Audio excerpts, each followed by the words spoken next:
Hello everyone. चलिए, एक feminine का क्वेश्चन आया है, हम सुनते हैं और उस क्वेश्चन का आज हम इस वीडियो में आंसर डिस्कस करते हैं। अस्सलाम वालेकुम सर, मुझे ये पूछना था कि जो डीएफ्स मैरिड होती हैं तो मतलब कि उनको अपने हस्बैंड को रिलीज़ खुद से करना पड़ता है या डिवाइन टाइमिंग पे खुद हो जाते हैं रिलीज़।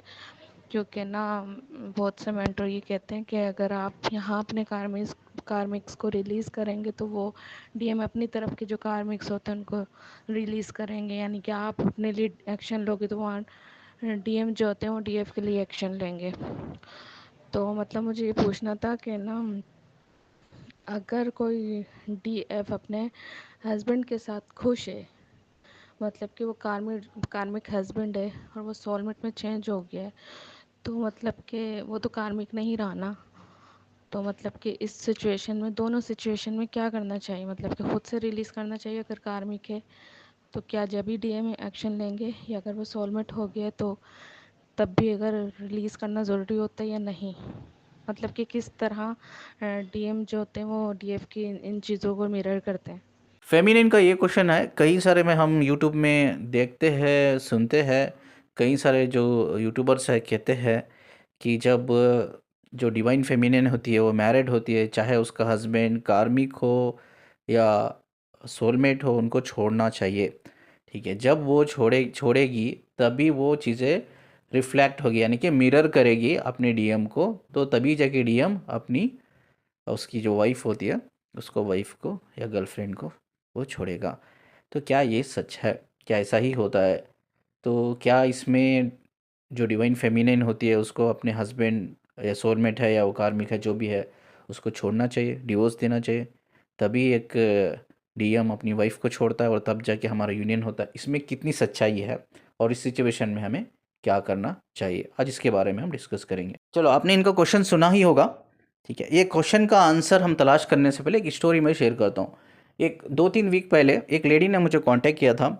कांटेक्ट ये किया था, उन्होंने उन्होंने ये बोला मुझे कि सर, मैं इस ट्विन फ्लेम जर्नी में लगभग 10 साल से हूँ और आपके चैनल से कनेक्ट होने से पहले मैंने कहीं चैनल से कनेक्ट हुई हूँ, कहीं सारे लोगों से मैंने काउंसलिंग ली है। ठीक है, एक फॉरेन चैनल मुझे नज़र आया, तो एक फॉरेन चैनल ने उसने बोला कि यार यूनियन, ये कोई इनर वर्क है, ये इनर वर्क ले लो तो यूनियन हो जाता है। कहीं कहीं लोगों का यूनियन हो गया है ये इनर वर्क करके। फॉरेन चैनल था और वो इनर वर्क मुझे लगभग 50,000 का पड़ा, क्योंकि वो डॉलर्स में लेते हैं तो हमारा जो रुपीस है वो बहुत लो है, डॉलर हाई होता है। तो डॉलर्स में मुझे 50,000 पड़ गए इंडियन रुपीज़ के। ठीक है, तो उन्होंने कहा था लगभग 2-3 महीने में यूनियन हो जाएगा, कहीं लोगों का हुआ है। अब मेरा वो 50,000 का यूनियन, यानी कि जो इनर वर्क होता है उनका, वो लेकर 10 साल से मैं कर रही हूँ, अब तक कोई चेंजेस नहीं आया। ठीक है, और कहीं लोग, जो हमारे इंडियन चैनल है, कहीं लोगों से मैंने काउंसलिंग ली है, उन्होंने ये बोला कि हाँ ये सब, कहीं कहीं ने बोला कि ये, 1-2 लोगों ने बोला ये तुम्हारा कार्मिक है, किसी ने बोला ये सोलमेट है, और मैक्सिमम 8 से 10 लोगों ने मुझे यही बोला कि ये तुम्हारा डीएम है, डिवाइन मैस्कुलिन है। तो उनके बातों पे भी मैंने ट्रस्ट किया। वो इनर वर्क भी मैंने लिया जो लगभग बहुत कॉस्टली 50,000 का पड़ता है। तो कुछ नहीं हुआ सर अभी तक। पहले पहले तो हमारा अच्छा था मेरा डीएम का, बाद में हम मिलना छोड़ दिया, बाद फ़ोन पे थे, फ़ोन पे भी बंद हो गया। तो महीने 2 महीने में कभी कभी वो करता था मैसेज, मैं करती थी, बातें होती थी। अब तो कंप्लीट डेड हो गया सर। अभी तो वो अलग ही हो गया, वो शादी कर ली बस। वो बच्चे भी हो गए उसके, वो खुश है बहुत अपनी लाइफ में। अभी तो मुझे पूछता भी नहीं है वो, हर जगह से ब्लॉक कर रखा है। तो अभी मैं दूसरा आईडी बनाकर भी उसे टेक्स्ट करती हूँ तो रिप्लाई नहीं देता, ऐसा इंसान है। तो फाइनली अब मैं आपके पास काउंसलिंग लेने के लिए क्यों आई हूँ, आपको एक चीज़ मैं बताती हूँ। तो मैं तंग आके, अब रिसेंटली मैंने काउंसलिंग किसी से ली, लेडी से, इंडियन चैनल से। तो उन्होंने मैं अपने हस्बैंड का भी मैं चेक कराना चाहती थी और मैं अपने डीएम का भी चेक कराना चाहती थी। ठीक है, तो मैंने दोनों की फ़ोटो दी, मेरी फ़ोटो दी, तो उन्होंने एक अलग चीज़ मुझे बोल दी और मैं बहुत कंफ्यूज हूँ सर। मैं बहुत कंफ्यूज हूँ। अलग चीज़ वो क्या बोल दी उन्होंने? उन्होंने मेरे डीएम को कार्मिक बोल दिया और मेरे ही हस्बैंड को डिवाइन मैस्कुलिन बोल दिया। मैं कंफ्यूज हो गई कंप्लीटली। तो मैं आज तक कहीं भी अपने हस्बैंड की फ़ोटो शेयर नहीं की थी, इनके सब शेयर की, तो इन्होंने बोल दिया आपके हस्बैंड ही आपका डीएम है और ये बंदा तो कार्मिक है, जो डीएम आप बोल रहे हो ये बंदा तो कार्मिक है। अब मैं क्या करूँगी? मैं उलझन में फंस गई हूँ सर। तो मैंने ऑलरेडी डिवोर्स दे दिया है, ठीक है, ऑलरेडी मेरे हस्बैंड को डिवोर्स दे दिया, वी आर ऑलरेडी सेपरेटेड।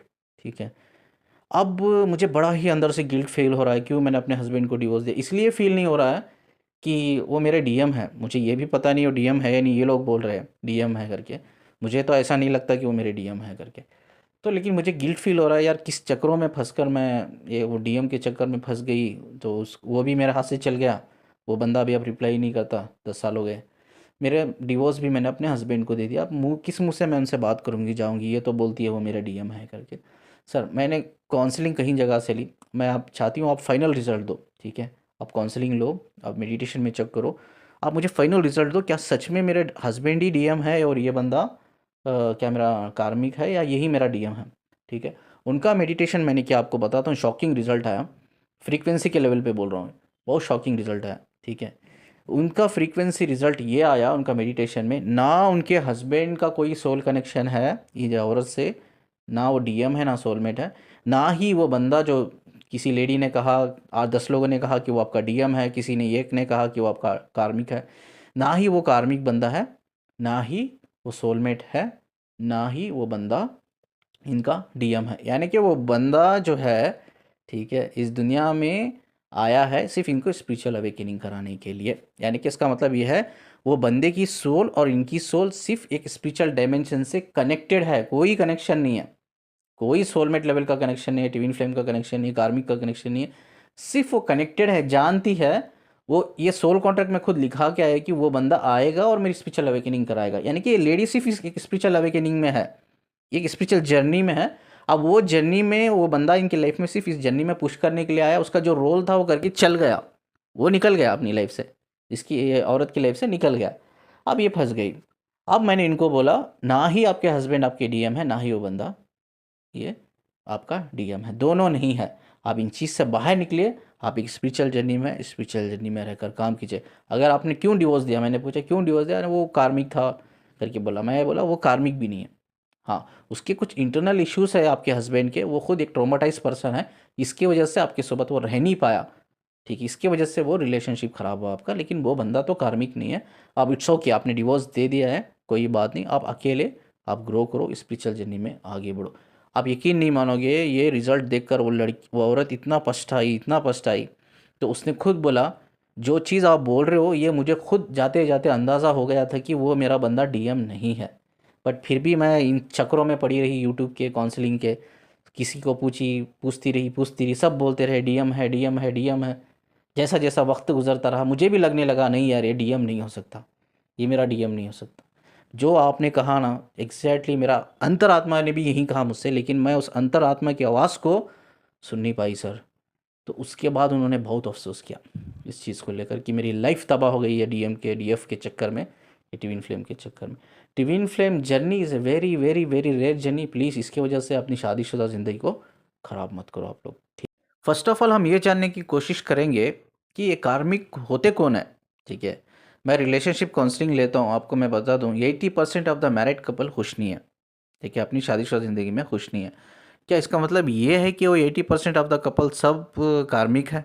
नहीं, कोई भी इंसान अपनी मैरिड लाइफ में खुश नहीं है बिकॉज ऑफ हस्बैंड, इसका मतलब ये नहीं कि उनका हस्बैंड कार्मिक है करके। ठीक है, हो सकता है वो नार्सिसिस्टिक है, नार्सिसिस्टिक भी कार्मिक होते हैं, और हो सकता है वो सरकास्टिक है, हो सकता है वो बंदा अगर उस अपनी वाइफ को रेस्पेक्ट नहीं करता है, प्यार नहीं करता है, इमोशनली कनेक्ट नहीं कर पा रहा है, तो हो सकता है वो कनेक्ट नहीं कर पा रहा है, सिंपल सी बात है। वो अपनी वाइफ से इमोशनली कनेक्ट नहीं कर पा रहा है, अपनी वाइफ से प्यार नहीं कर पा रहा है, अपनी वाइफ को रेस्पेक्ट नहीं कर पा रहा है। रेस्पेक्ट इसलिए नहीं कर पा रहा, हो सकता है उसकी सोशल कंडीशनिंग ये ऐसी हुई होगी।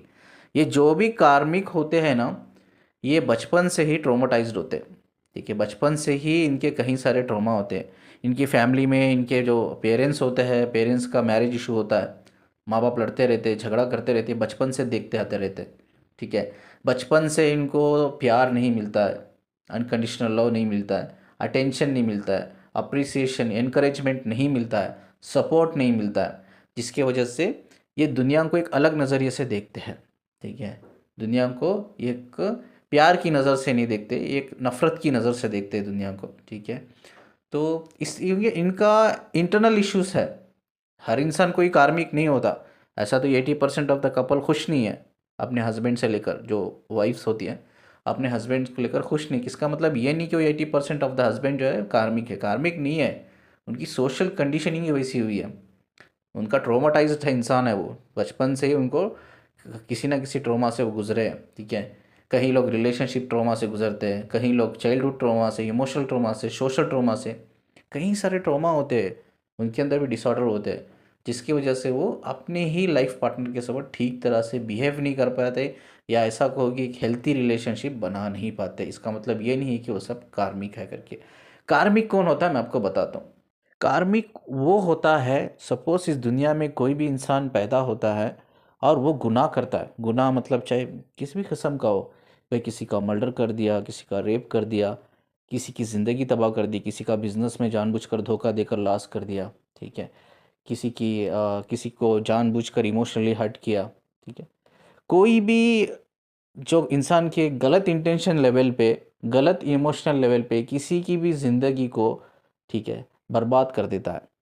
ठीक है, अपने गलत इमोशन और इंटेंशंस की वजह से, अपनी गलत कंडीशनिंग की वजह से, अपने गलत थॉट्स की वजह से, अपने गलत बिलीफ की वजह से।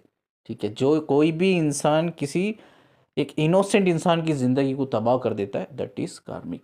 ठीक है, गुनाह, जो इंसान गुनाह करता है, हाँ गलतियाँ इंसान करता है, ऊपर वाला माफ़ कर देता है, गलती डिफरेंट है, गुनाह डिफरेंट है। अल्लाह है ना, गलती को माफ़ कर देता है, गुनाह को माफ़ नहीं करता, ये हमें डिफ्रेंशिएट करना है। ठीक है, गलती अलग चीज़ है, गुनाह अलग चीज़ है। जब हम गुनाह करते हैं कोई भी, वो कर्मा में काउंट होता है, जिससे क्या होती है, हमारी जो सोल की फ्रीक्वेंसीज होती है ना, वो सोल की फ्रीक्वेंसीज लो हो जाती है। तो इसका मतलब ये है, आफ्टर फिजिकल डेथ जब सोल स्पिरिचुअल डायमेंशंस को ट्रैवल करती है, उनकी सोल डायमेंशन में ग्रो नहीं कर पाती है बिकॉज ऑफ दैट कर्मा। क्यों कर्मा तो 3D लेवल पे हुआ है ना, एक बॉडी माइंड लेवल पे हुआ है, एक इंटेंशन, एक गलत इमोशन लेवल पे हुआ है, लेकिन उसका इफेक्ट हमारी फ्रीक्वेंसी पे भी होता है। और फ्रीक्वेंसी पे होने की वजह से वो सोल एक डायमेंशन में हील नहीं कर पाती है, एक हायर डायमेंशन को जा नहीं पाती है। ठीक है, अगर उसको पुनर्जन्म लेना है तो वापस वो ऐसी ऐसी ही फैमिली को चूज़ करेगी, कार्मिक फैमिली को, जिसकी फ्रीक्वेंसी और इसकी फ्रीक्वेंसी मैच करती हो। ठीक है, जो भी कार्मिक इंसान है, ये बहुत इंपॉर्टेंट पॉइंट है, दिमाग में बिठा लो और make a note of it. ठीक है, जो भी कार्मिक इंसान है वो 100 नहीं 1000% कार्मिक फैमिली में ही पैदा होगा। वो कभी भी एक एनलाइटेड फैमिली में पैदा नहीं होगा। ठीक है, क्योंकि जो सोल इस दुनिया में एक फिजिकल बॉडी के थ्रू बर्थ लेती है, ठीक है, वो वही फैमिली चूज़ करती है जो उसके सोल के फ्रीक्वेंसी के लेवल्स होते हैं। जो भी उसकी सोल की फ्रीक्वेंसी के लेवल होते हैं, वही लेवल के हिसाब से वो अपनी फैमिली को चूज़ करती है, अपनी फैमिली मेम्बर्स को चूज़ करती है। अगर वो कार्मिक सोल है, यानी कि उसने कहीं सारा दुनिया में जगह कर्मा किया है, जिसकी वजह से उसकी सोल की फ्रीक्वेंसी कम हो गई, अगर उसको पुनर्जन्म लेना है तो वो एक कार्मिक फैमिली में ही लेगी। ठीक है, वो एनलाइटेड फैमिली में नहीं लेगी। तो कार्मिक इंसान वो होते हैं जो गुनहगार है, चाहे इस दुनिया में गुनाह किया है या पास्ट लाइफ में उन्होंने कोई गुनाह किया है। जो गुनहगार होता है वो कार्मिक होते हैं, दैट्स एक्चुअली कार्मिक। सभी कार्मिक नहीं होते। हर मैरिज लाइफ में प्रॉब्लम्स होती ही है, हस्बैंड वाइफ में प्रॉब्लम्स होती है, झगड़े होती है। इसका मतलब ये नहीं कि आपके हस्बैंड के बीच में झगड़े हो रहे, लड़ाई हो रहे एंड वो बंदा कार्मिक है। No no, that is not important at all. वो उसकी कंडीशनिंग है, उसकी इंटरनल इश्यूज है, उसके अंदर खुद का कई सारे ब्लॉकेजेस है, फियर्स है, इनसिक्योरिटीज़ है, वीकनेसेस है, वो काम नहीं कर रहा है। वो इंटरनल इश्यूज़ है, इंटरनल इश्यूज़ की वजह से वो अपनी मैरिज को सुधार नहीं पा रहा है, एक हेल्थी रिलेशनशिप बना नहीं पा रहा है। ठीक है, तो वो कार्मिक का साइन नहीं है। कार्मिक का साइन वो होता है जो गुनहगार लोगों को हम कार्मिक कहते हैं। ठीक है, तो यूजुअली वो ऐसी ही फ्रीक्वेंसी में आते हैं, और वो ऐसे ही फ्रीक्वेंसी में आके और ऐसी ही फ्रीक्वेंसी में ग्रो कर जाते हैं। जैसा शराब, गलत रास्ते में चल जाते हैं वो। ठीक है, उनके अंदर फ्रीक्वेंसी लो होने की वजह से उनके अंदर वो एक व्हील पावर स्ट्रांग नहीं होता है, वो हमेशा गलत कामों में ही जाते हैं। शराब, ड्रग्स, लड़की, ठीक है, सिगरेट, यानी कि जब जो भी गलत काम होता है वो गलत कामों में इन्वॉल्व रहते हैं वो। ठीक है, बिकॉज वो ऑलरेडी पास्ट लाइफ से ही गुनहगार है, इस लाइफ में भी उसने गुनाह किया होगा। ठीक है, तो गुनाह की भरपाई करने के लिए वो सोला ही है, बट वो अवेकन नहीं होते। ठीक है, वो जैसा आते हैं इस दुनिया में, वापस वही दुनिया में चले जाते हैं जो पास्ट लाइफ में थी। पास्ट लाइफ में गुनाह कर रहे थे, इस लाइफ में भी वो गुनाह ही कर रहे हैं, क्योंकि वो समझ नहीं पा रहे, वो अपने आप को अवेकन नहीं कर पा रहे। वो ये नहीं सोच पा रहे यार मेरे अंदर भी सोल है, क्यों आई है, इस दुनिया में आई क्यों है। चलो पास्ट लाइफ किसी को याद नहीं रहती, वो बात अलग है। एटलीस्ट एक इंसान ये तो सोच सकता है कि अब इस दुनिया में मैं हूँ प्रेजेंटली, तो क्यों हूँ। क्यों मेरी सोल इधर आई है, कुछ तो होगा। उनको लर्न करना चाहिए, उनको फाइंड आउट करना चाहिए what is my purpose of soul. तो अगर उनको पता चल जाएगा कि ये this is my purpose of soul, मेरे कार्मिक है, पास्ट लाइफ में भी कर्मा थे, उसको मुझे रिजॉल्व करना है, तो तब वो जाके अपने ऊपर काम करेगा, रिजॉल्व करेगा। लेकिन ऐसा होता नहीं है। इस दुनिया में कई सारे लोग पैदा होते हैं, कई सारे लोग मरते हैं, एंड इट्स बहुत रेयर टू रेयर लोग अवेकन होते हैं। इट्स वेरी रेयर, अवेकन लोग तो वेरी रेयर है। बहुत कम लोग अपने ऊपर काम करते हैं वो अवेकन होते हैं।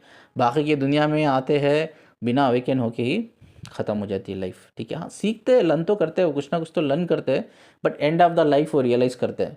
पहले पहले तो गलतियाँ, कई सारी गलतियाँ करते हैं, बट जैसे जैसा लाइफ उनकी ख़त्म होने आती है ना, जब वो बूढ़े होने लगते हैं, तब वो रियलाइज़ करते हैं यार मुझे ये नहीं करना चाहिए था, ये सब मैंने गलत किया करके। वो लर्निंग उनकी होती है, लेकिन एंडिंग स्टेज में होती है, जब वो मौत के करीब होते हैं। बट वो बाकी की लाइफ, तब तक बाकी की लाइफ जो होती है जीते हैं, वो उस सारे कार्मिक एक्ट जो होते हैं वो ऐड कर लेते हैं वो लोग। ठीक है, जिसकी वजह से वापस जाते हैं, वापस आना पड़ता है, या ना उनको उधर हील करना पड़ता है डायमेंशन में, जिसकी वजह से वो हायर डायमेंशन में नहीं जाते हैं। और अब ये जो फेमिनिन ने क्वेश्चन पूछा है, इसमें कितनी सच्चाई है। ठीक है, जो भी यूट्यूब में इन्होंने सुना है वो गलत सुना है, ऐसा कुछ भी नहीं होता है। किसी डिवाइन फेमिनाइन अपनी जब वो हस्बैंड को छोड़ती है, चाहे वो कार्मिक हो या सोलमेट हो, इसका मतलब ये नहीं कि वो छोड़ने के बाद उसका डीएम भी उसकी वाइफ को छोड़ देगा। कंप्लीटली नॉनसेंस आंसर है ये। ठीक है, अगर इन्होंने सुना है कहीं से तो गलत सुना है, ऐसा होता ही नहीं है। ठीक है, तो हमें रिलेशनशिप में कहाँ काम करना है। ठीक है, फर्स्ट ऑफ ऑल मैं आपको एक चीज़ बता दूँ, सोल जो होती है, सोल कॉन्ट्रैक्ट होता है। सोल कॉन्ट्रैक्ट जो होता है सोल ही लिखती है, सोल ही बनाती है वो। अगर आपका डीएम जो है भाई, उसको आपका सोल का एक डिज़ायर था कि मेरा डीएम मेरा ही हस्बैंड बनेगा, मैं उसकी डीएफ हूँ तो मैं उसकी वाइफ बनूंगी, तो सोल कॉन्ट्रैक्ट में सोल लिखा के आती, वो लिखा के नहीं आई है। उसको नहीं चाहिए एज ए हस्बैंड वाइफ, उसको नहीं चाहिए। ठीक है, इसीलिए वो सोल कॉन्ट्रैक्ट में नहीं लिखा है, लिखा के आई है, वो किसी और को लिखा के आई है। ठीक है, तो ट्विन फ्लेम्स क्यों आते हैं, वो एक दूसरे को हील करने के लिए, एक दूसरे को गाइड करने के लिए, एक दूसरे को अवेकन करने के लिए आते हैं। या ऐसा कहो कि सिंपल बात, वो एक दूसरे को एक अवेकनिंग जर्नी में, एक स्पिरिचुअल जर्नी में पुश करने के लिए आते हैं। सिंपल सी बात है। तो अगर उनको एज ए हस्बैंड वाइफ बनना था, तो वो सोल कॉन्ट्रैक्ट में खुद लिखा के आते कि यार मुझे हम हस्बैंड वाइफ बनना है करके। तो ये चीज़ें काम नहीं करती। कोई भी अगर फेमिनिन अपने हस्बैंड को छोड़ रही है, डिवोर्स दे रही है, चाहे वो कार्मिक हो या सोलमेट हो, तो इसका मतलब ये बिल्कुल नहीं है कि उसका डीएम जाके छोड़ देगा करके। ठीक है, तो ऐसा बिल्कुल नहीं है। हमें काम कहाँ करना है मैं आपको वो बताता हूँ। ठीक है, जो डीएम को हेल्प करती है ग्रो करने में। आप सोचो एक डिवाइन फेमिनिन के अंदर कुछ इश्यूज है, चाहे उसके अंदर इनसिक्योरिटीज़ हो, कोई चीज़ का लेकर फियर्स हो, कोई चीज़ का लेकर ट्रॉमा हो, चाहे childhood trauma, emotional trauma, relationship trauma, social trauma. ठीक है, तो उसके अंदर कोई डिसऑर्डर हो, यानी कि उसके जो फेमिनिन के अंदर जो इंटरनल इश्यूज है ना, वो इंटरनल इश्यूज को एक डिवाइन फेमिनिन को हील करना चाहिए। तब जाके वो सेम, एक्चुअली ट्विन फ्लेम्स में क्या होता है, जो इंटरनल इश्यूज एक डिवाइन फेमिनिन में होते हैं, वही इंटरनल इश्यूज एक डिवाइन मैस्कुलिन में भी होते हैं। ठीक है, जो आप और आपके डीएम के दोनों इंटरनल इश्यूज सेम है, अगर फेमिनिन उस इंटरनल इश्यूज को हील करती है, तो वो जाके मिरर होती है डीएम को, वो जाके कहीं ना कहीं उसको ग्रो करने में हेल्प करती है डीएम को, वो इश्यूज के ऊपर काम करने में हेल्प करती है डीएम को। That is the right answer. कोई डीएफ अपने हस्बैंड को छोड़ने से डीएम कोई भी अपनी वाइफ को नहीं छोड़ता। ठीक है, सिंपल सी बात है। ये जो कार्मिक होता है ना, मैंने पहले कहा है वीडियो की स्टार्टिंग में, यही कहा कि पहले ऐसा नहीं कि आपका आपका हस्बैंड का रिलेशन अच्छा नहीं है तो इसका मतलब ये नहीं है कि वो कार्मिक है। हो सकता है वो भी ट्रॉमाटाइज इंसान हो, नार्सिस्टिक इंसान हो, फैमिली में कई सारी चीज़ों से गुजर के आया हो। ठीक है, उसके भी कई सारे इंटरनल इश्यूज है, इसकी वजह से वो आगे नहीं बढ़ पा रहा है, अपनी रिलेशन में अच्छा नहीं कर पा रहा। ये ज़रूरी नहीं है कि वो बंदा आपका कार्मिक है। ठीक है, तो कार्मिक मतलब वो होते हैं जो गुनहगार, उन्होंने गुनाह किया, वो गुनाह की माफ़ी मांगने आए हैं वो इस दुनिया में, वो गुनाह से हील करने के लिए अपने आप को आए हैं। वो जो पार्ट है एक लर्निंग का, वो पार्ट सीखने के लिए आया है और अपनी गलतियों को सुधारने के लिए आया है। ये गुनहगार इंसान को हम कार्मिक इंसान बोलते हैं। सिंपल सी बात है, ये कार्मिक होता है। ठीक है, और अब क्या करना चाहिए डिवाइन फेमिनिन को, क्या करना चाहिए, बहुत प्रैक्टिकली सोचना चाहिए। मैं कहता हूँ divorce is not a first option. ठीक है, अगर आपके रिलेशनशिप, आपके आपके हस्बैंड का रिलेशनशिप कंप्लीटली डेड है, डेड मतलब भाई वो बंदा, चलो मानते हैं कार्मिक है, चलो मानते हैं वो कार्मिक भी नहीं है, वो नार्सिस्टिक बंदा है, आपकी लाइफ कंप्लीटली तबाह हो गई है, उसकी वजह से आप स्ट्रेस में रहते हो, डिप्रेशन में रहते हो, उसकी वजह से आप अपने करियर में अपनी लाइफ में ग्रो नहीं कर पा रहे हो। उस बंदा वो आपको ग्रो करने के लिए नहीं दे रहा है, कोई भी काम करने जाते हो तो वो आपको अंडर एस्टिमेट कर देता है, आगे बढ़ने से आपको रोकता है।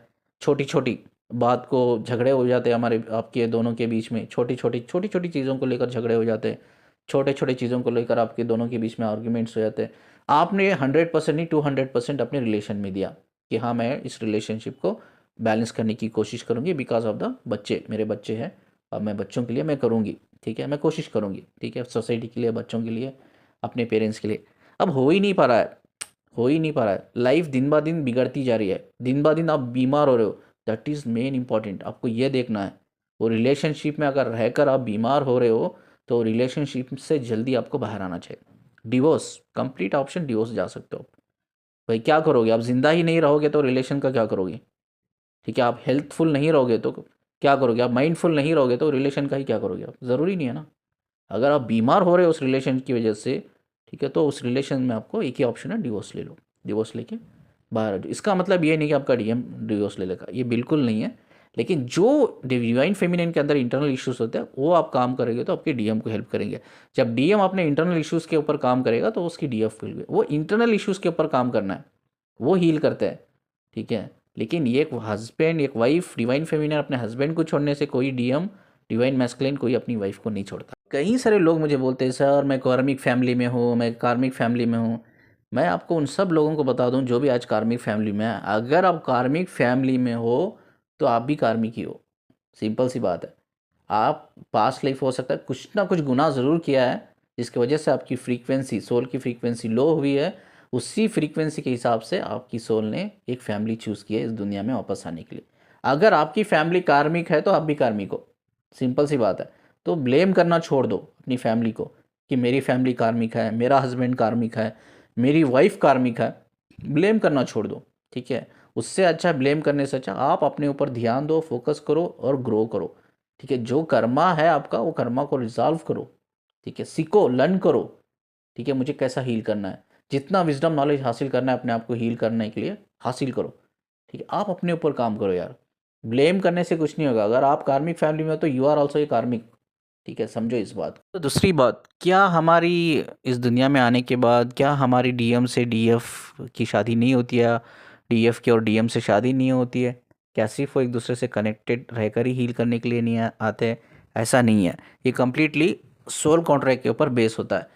कुछ सोल कॉन्ट्रैक्ट में सोल ये लिखा के आती है, पहले हम किसी ऐसे इंसान से शादी करेंगे, चाहे वो कार्मिक हो या नार्सिस्टिक हो, उससे हम लर्न करेंगे चीज़ें, बाद हमारा डिवोर्स होगा, बाद हमारी शादी अपनी डीएम या डीएफ के साथ होगी। यानी कि it's a part of soul contract. अगर सोल कॉन्ट्रैक्ट में एक चीज़ आपकी सोल ने लिखा के आई है तो 100% नहीं 1000% आप शादी करोगे। डिवाइन फेमिनिन मैस्कुलिन एक होंगे, वो शादी करके रहेंगे। अगर सोल कॉन्ट्रैक्ट में ये चीज़ है ही नहीं, तो आपकी मुक़द्दर या किस्मत में लिख के आई ही नहीं है, तो वो चीज़ नहीं होगी, ठीक है। आप दोनों को क्या कर सकते हो, मैक्सिमम आप हील कर सकते हो, एक दूसरे को ग्रो कर सकते हो, अवेकन कर सकते हो, एनलाइट कर सकते हो, और साथ में आप ग्रो कर सकते हो, ठीक है। साथ में आप कनेक्टेड रह सकते हो। तो शादी अगर नहीं है सोल कॉन्ट्रैक्ट में तो 1000% नहीं होगी। अगर मैं मेरे सभी व्यूअर्स को या सुनने वाले हैं जो नए पुराने जो भी हैं, अगर मैं ऑनेस्ट आंसर मेरी तरफ से दूं, ये 20 साल का मेरा एक्सपीरियंस है, जितना मैंने फ्रीक्वेंसी वाइब्रेशन को डीपली स्टडी किया ना, मैंने बहुत कम देखा है जो ट्विन फ्लेम शादी करते हैं। It's very rare to rare. होते हैं नहीं करके नहीं, होते हैं, बहुत कम होते हैं, बहुत रेयर होता है। वो सोल कॉन्ट्रैक्ट का एक पार्ट होता है। सोल कॉन्ट्रैक्ट में लिख के आते हैं कि वो शादी होगा या नहीं होगा करके, ठीक है। तो बाकी के मैंने कई सारे कनेक्शंस देखे जो यूनियन में आए हैं only after spiritual complete awakening, तभी वो यूनियन में यानी कि कनेक्टेड रहते हैं, ठीक है। मेरे लिए यूनियन का मतलब it's not getting physical with each other. ये यूनियन का मीनिंग है ही नहीं, लोगों ने गलत बता रखा है कि फिजिकल हो गया तो यूनियन हो गया, बकवास है। यूनियन का मतलब है कि आप दोनों, ठीक है, 3D लेवल पे, सोल लेवल पे तो आपकी सोल अवेकन है, एनलाइटेड है, कनेक्टेड है। मैं 3D लेवल पे बोल रहा हूँ, ठीक है, कॉन्शियस लेवल पे। अगर 3D लेवल पे भी बोलूँ तो कॉन्शियस लेवल पे दोनों फेमिनिन एंड मैस्कुलिन की ग्रोथ एक ही लेवल पे हो रही है, इमोशनली एक ही लेवल पे कनेक्टेड है वो, ठीक है। एक ही लेवल की लो फ्रीक्वेंसी है उन दोनों के बीच में, एक ही लेवल की हीलिंग है, ठीक है। एक ही लेवल से वो अपनी स्पिरिचुअल जर्नी में आगे बढ़ रहे हैं, ठीक है। कनेक्टेड रहकर, चाहे वो शादी ना करे, कनेक्टेड रहकर वो आगे बढ़ रहे हैं। दैट इज एक्चुअली कॉल्ड ये कंप्लीट डिवाइन यूनियन, ठीक है, उसको डिवाइन यूनियन बोलते हैं। और वो चीज़ तभी पॉसिबल है, तब एनलाइटमेंट होगा, तब आप कंप्लीटली अवेकन होंगे, उससे उससे पहले कुछ नहीं होगा। और अवेकन होना इस दुनिया में बहुत रेयर टू रेयर लोग होते हैं। अवेकन होना इतना आसान नहीं है, ठीक है। एक इंसान को अपनी सारी खुशियाँ, यानी कि सारे अपनी जो मेटेरियलिस्टिक नीड हो, फिजिकल नीड हो, इमोशनल, सारी नीड्स को ख़त्म करना पड़ता है। एकदम 3D लेवल में खाली कर दो अपने आप को, कंप्लीट खाली। यानी कि एनलाइटमेंट का मतलब है ना आपको कुछ हासिल करने की, ना कुछ आपको पाने की ख्वाहिश है, ना आपको मरने का डर है, ना कुछ पाने का शौक़ है, ना कुछ खोने का डर है। सिंपल खाली, कंप्लीट खाली, अंदर से खाली हो गए आप, ठीक है। अंदर से खाली, कुछ भी नहीं है, ख़त्म कर दिया सब, सब डिज़ायर, नीड्स सब ख़त्म हो गए, कुछ भी नहीं है। सिंपल से बड़ी सिंपल इंसान हो आप, बड़ी सिंपल लाइफ जी रहे हो, ठीक है। लाइफ से कुछ भी नहीं है, बस आप एक ही चीज़ सोच रहे हो कि यार मुझे ग्रो करना है, मुझे लाइफ में कुछ नहीं चाहिए, मुझे ग्रो करना है, मुझे अवेकन जाना है, एनलाइटेड करना है। और कई सारे लोगों को मुझे गाइड करके, हेल्प करके मुझे इस दुनिया से जाना है, यानी कि अपनी फ्रीक्वेंसी एंड अपने वाइब्रेशंस को बढ़ाना है। दैट इज़ एक्चुअली पर्पस होता है अवेकनिंग लोगों का, ठीक है। तो अवेकन होना फर्स्ट ऑफ ऑल बहुत रेयर ही होता है, रेयर ही होता है। कहो अगर एक डिवाइन मैस्कुलिन है दुनिया में, तो वो लाखों में एक है। अगर लाखों की काउंट में वो एक ही डिवाइन मैस्कुलिन है।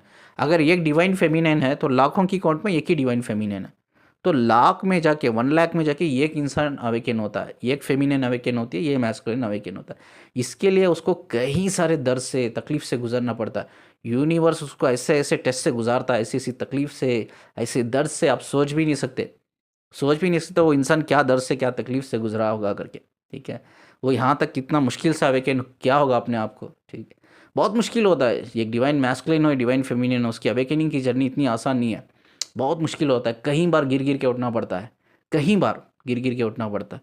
वो उसको ही पता होता है, उसकी जर्नी उसको ही पता होता है कि किस चीज़ों से गुजर के यहाँ तक आया। इतना आसान तो नहीं है अवेकन होना, इस दुनिया में इतना आसान नहीं है। ये डिस्ट्रैक्टेड दुनिया है, ये दुनिया में कहीं से, ये माया जाल है, या कहीं सारे डिस्ट्रैक्शन है। अगर बाहर आप घर से निकलोगे ना, कहीं सारे डिस्ट्रैक्शन है आपको, ठीक है। वो डिस्ट्रैक्शन से बचा कर अपने आप को, अपने अंदर के सारे डिज़ायर को ख़त्म करोगे, तभी आप अवेकन होंगे। इतना आसान तो नहीं है। तो फाइनली वीडियो को एंड करने से पहले ये एक सारे फेमिनिन से और मैस्कुलिन से मैं रिक्वेस्ट करता हूँ, ये फालतू के यूट्यूब चैनल देखकर, इनकी बातें सुनकर कोई भी अपनी मैरिज लाइफ को तबाह मत करो। ज़रूरी नहीं है, ये बिल्कुल ज़रूरी नहीं है, बिल्कुल पॉसिबल नहीं है। आप अपने हस्बैंड को छोड़ दोगे तो आपका डीएम आपकी उसकी वाइफ को छोड़ देगा, ये पॉसिबल नहीं है। तो ये फालतू लोगों की बातें सुनकर, ये फालतू यूट्यूब चैनल को सुनकर आप अपनी जो मैरिज लाइफ है उसको बर्बाद मत करो। इसमें आपका दोनों का कुछ नहीं जाता, लेकिन आपके जो बच्चे होते हैं, बच्चों पे बहुत फ़र्क पड़ता है। माँ बाप तो गलती करते ही है, लेकिन बच्चों पे भी असर पड़ता है। But for the God sake of your childrens, ठीक है, तो आप अपने हस्बैंड वाइफ के साथ रहो, ये जर्नी अलग है, ठीक है। अगर सोल कॉन्ट्रैक्ट में है तो कोई रोक नहीं सकता आपको शादी करने से, कोई नहीं रोक सकता, ठीक है। समझो इस चीज़ को, अगर नहीं है तो कोई आपको मिला नहीं सकता, शादी नहीं होगी आपकी, सिंपल सी बात है। तो अपने इंटरनल इश्यूज़ के ऊपर जितना आप काम करोगे, एक डिवाइन फेमिनिन काम करेगी, उतना ही एक मैस्कुलिन को हेल्प होगा। मैस्कुलिन जितना अपने इंटरनल इश्यूज़ के ऊपर काम करेगा, एक डिवाइन फेमिनिन को हेल्प होगा। ये this is the proper answer. चलो जाते जाते एक बात बोल के जाना चाहता हूँ, बहुत इंपॉर्टेंट है। कहीं लोग इनर वर्क करते हैं, कहीं लोग मिरर एक्सरसाइज करते हैं, कहीं लोग कहीं तरीके की मेडिटेशन करते हैं इस जर्नी में अवेकन होने के लिए, एनलाइट होने के लिए, या अपने जो डीएमडीएफ का यूनियन होता है, यूनियन में आने के लिए। लेकिन ये मेन इंपॉर्टेंट बेसिक चीज़ है, वही लोग नहीं करते। वो क्या है? वो खुश रहना है। एक चीज़ मैं आपको बता दूं, तब तक आप खुश नहीं रहोगे आप ग्रो नहीं करोगे, ठीक है। आपको ये पहले लर्न करना सीखना होगा कि यार हमें कैसा खुश रहना है, ठीक है। पहले ये चीज़ को सीखो। कहीं लोग होते हैं, मैं देखता हूँ, मैं मेडिटेशन करता हूँ, वो सिर्फ ब्लेमिंग एनर्जी में रहते हैं, मेरी लाइफ में ऐसा हो गया, वैसा हो गया, उससे बाहर निकलने की कोशिश ही नहीं करते, ठीक है। कहीं लोग बोलते हैं मैं तो जिंदी लाश हूँ, मैं तो अंदर से मर चुकी हूँ, मैं सिर्फ बाहर सिर्फ सांसें ले रही हूँ। यार ऐसे भी लोग हैं, इतना नेगेटिव सोचते हैं अपने बारे में, इतना नेगेटिव सोचते हैं कि अपने ही खुद के बारे में इतना नेगेटिव सोचते हैं, वो लोग कभी ग्रो नहीं करेंगे, ठीक है। उनको कोई सपोर्ट भी मिल जाए ना, कोई हील करने वाला, उनको कोई हंसाने वाला, या कोई उनको गाइडेंस देने वाला, विजडम देने वाला, तो भी वो उसी एनर्जी से में ही रहते हैं, उस एनर्जी से बाहर निकलने की कोशिश ही नहीं करते। ब्लेमिंग एनर्जी, या अपने आप को अंदर से मार दो, मैं मर गई हूँ कम्प्लीटली एंड सिर्फ नाम के लिए जी रही हूँ। ऐसा एटीट्यूड आपको कहीं भी लेके नहीं जाएगा। अगर ये एटीट्यूड लेकर अगर आप जी रहे हो, आप कहते हो मैं डिवाइन फेमिनिन हूँ, तो आप बहुत बड़ी गलत फहमी में हो, और डिवाइन फेमिनिन नहीं हो।